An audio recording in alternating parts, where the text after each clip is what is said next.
All right, everybody, let's find out which Atari 2600 or NES game we're playing this week. Because chances are that's what it is. So those are the systems I've collected for the most aggressively, so we're going to find out. Oh my god, it's not. It's not. It's a total thing. Anyway, actually, I'm excited about this. I like this game. All right, people. I will be there when it's ready to play. Hey everybody, it's time to talk about Super Mario Bros. Deluxe, a game that I am thrilled to be talking about. So excited, because, man, this game, so much fun. I am so glad that I bought it. Like, I didn't do Game Boy Color gaming when the console was new. I started Game Boy gaming again with the Game Boy Advance. And then I was like, oh, this is so much fun. Handheld gaming. What have I been missing? You know, I didn't own an original Game Boy at first. I relied on friends to play Tetris and, Super Mario Land. The first one, I didn't play the 6 coins. I didn't play Super Mario Land 2 until, I don't even want to guess how late. It was probably in my 20s by the time I played that. Anyway, regardless. So yeah, there was some Game Boy that I did not catch up on at the time that it was out. And so it was like sometime between 2004 and 2007 that I was playing this game.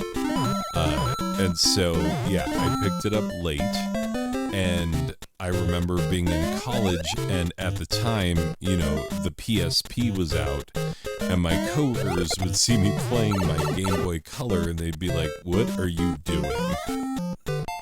Like, what is this archaic nonsense that you're bringing in?" And it wasn't that old, honestly, even at the time. But yeah, I was like, I'm playing Super Mario Brothers, like, on a handheld console. Which, you know, nowadays you can buy those ones from China for like $2 that have like 300 games, one of which is the original Super Mario Bros. And the rest of which are like weird ROM hacks and games that were never released in America and whatnot, like weird stuff. Yeah, you can buy one of those for nothing now and be able to play Super Mario Bros. But like, back in the day, this was the only way that you were going to be able to play the original Super Mario Bros. On anything other than an original NES or I guess there was the Super Mario All-Stars. I guess you could play it on the Super Nintendo. But playing it on the go? No, you couldn't play it on the go. It was not a thing that you could do up until this game came out. And the thing that's remarkable about this game, if you've noticed the gameplay footage that you've seen thus far, this is the lost levels. That is the most remarkable thing about this game, is that it was an official release of the lost levels on an actual Nintendo branded cartridge and everything. Like, because, you know, Nintendo's been weird about acknowledging that, like, yes, Super Mario Bros. 2 was a different game in America than it was in Japan. And, like, yeah, it totally was different. And there were reasons for that. And it had to do with the difference between Nintendo America and Nintendo Japan. And, you know, like, one guy in America made the decision that, like, hey, America gets different Super Mario Bros. 2. Anyway, so the lost levels actually really were lost for a bit. And so getting to play them on an official Nintendo format was a big freaking deal at the time. Now it's super easy to get a hold of them. Like, it's not an issue. I mean, with emulation and everything, like, not only can you play Lost Levels, you can play ROM hacks of it, you can play, like, I mean, honestly, Nintendo themselves released Mario Maker, you know, where, like, people just make the trolliest troll levels. And by the way, speaking of trolliest troll levels, Super Mario Bros. 2, The Lost Levels, that game is so trolly. Like, every turtle shell is next to a pipe, and they will come right back at you every time. Like, it's the first, like, real devious level design that's like, we're gonna get you. Like, you're gonna die a few times, and you're gonna feel stupid for the ways that you die. You know, like, it's the first of that type, because, like, you know, the feeling was, because you'll notice, it's the same exact music, it's the same, all of the sprites are the same, except for the death mushrooms, which are new.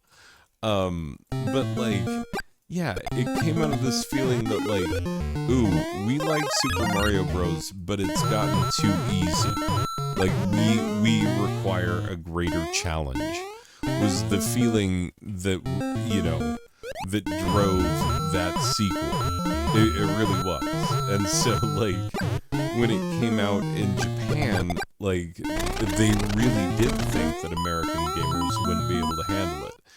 And, you know, idiots like me are like, yeah, that's correct. I am having a hard time handling it.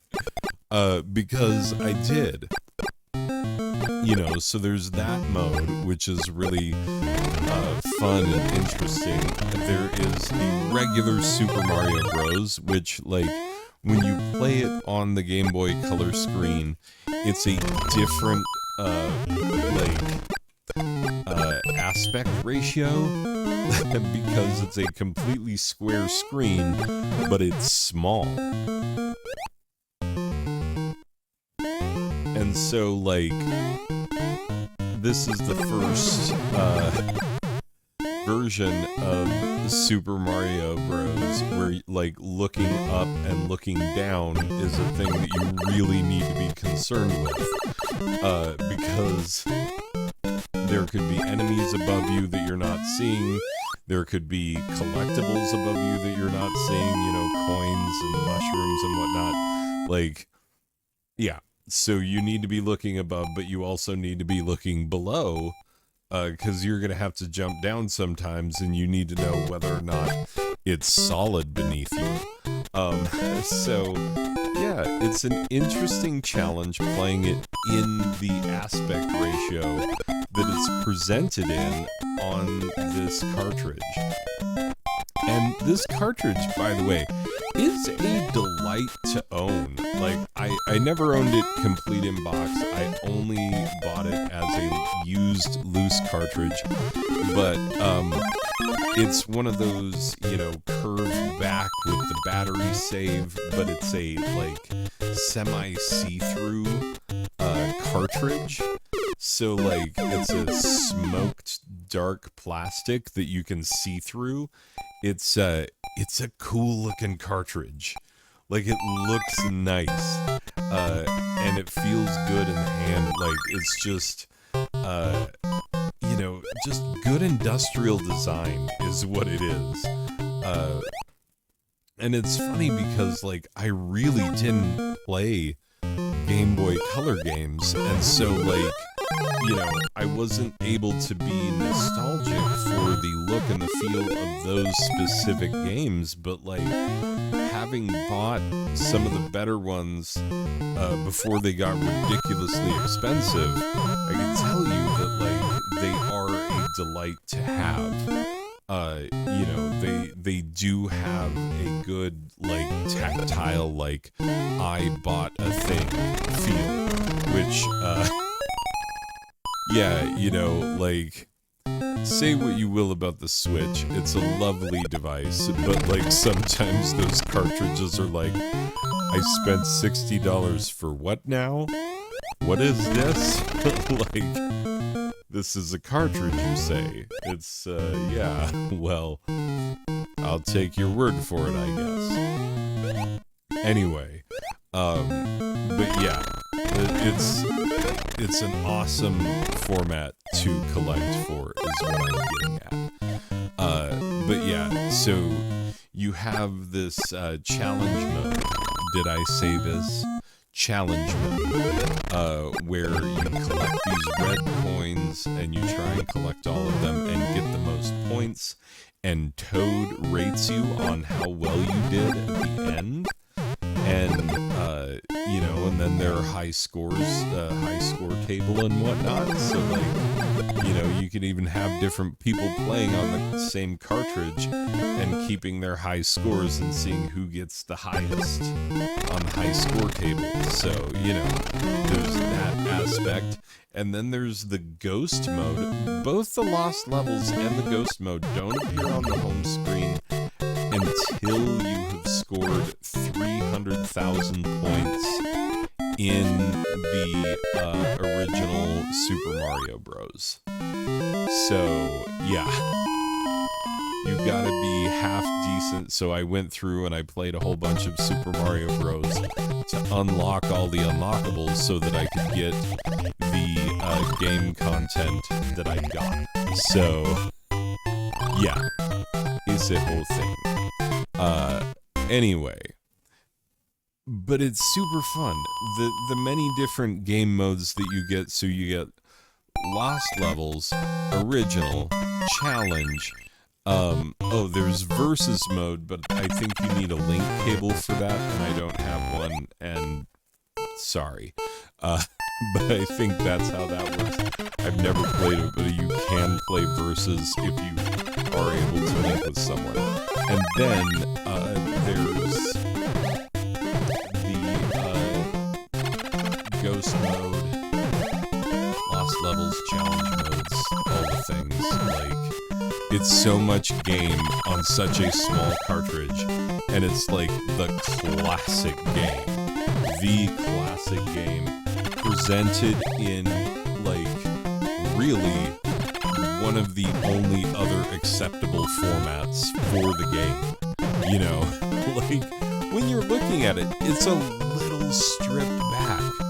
Like, the sprites look a little simplified from how they look on the NES, which is interesting. Like, it makes the whole thing really interesting to play, but it plays smoothly and nice. Like, there's no lag or issues, anything. Like, it's perfect Super Mario Bros. Gameplay, but in a different format than you're used to playing it in, you know, because of the limitations of the system. But that's what makes it so much fun to play. Like, it's a different challenge on something that you already know super well. And so, like, I love this cartridge. Like, if I am playing the Game Boy Color, I will play this game. Like, absolutely 100%. If my Game Boy Color comes out at all, which sadly it rarely does these days, I'm so swamped in games that I need to be playing. But, like, this is what I pop in every single time. I love this game. Anyway, let me put a final score on it that's not going to surprise you at all. Okay, so for Super Mario Bros. Deluxe on the Game Boy Color, I am going a 10 out of a possible 10 Goombas from All Night Nippon Super Mario Bros. Some of you are going to know this game.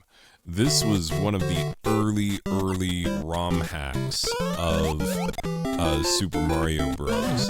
And so around the same time that, like, Napster and peer-to-peer piracy was taking off, like, ROM hacks and emulation started becoming a thing. And so, like, this is just one of many awesome ROM hacks that I played from back in the day.